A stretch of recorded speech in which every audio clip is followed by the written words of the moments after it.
You ask Tiger to solve. This deals with linear equations with one unknown. The final result is x equals -15.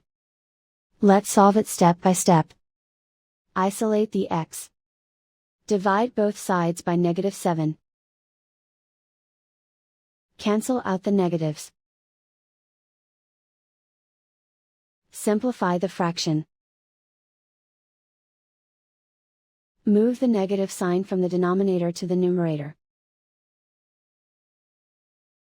Find the greatest common factor of the numerator and denominator.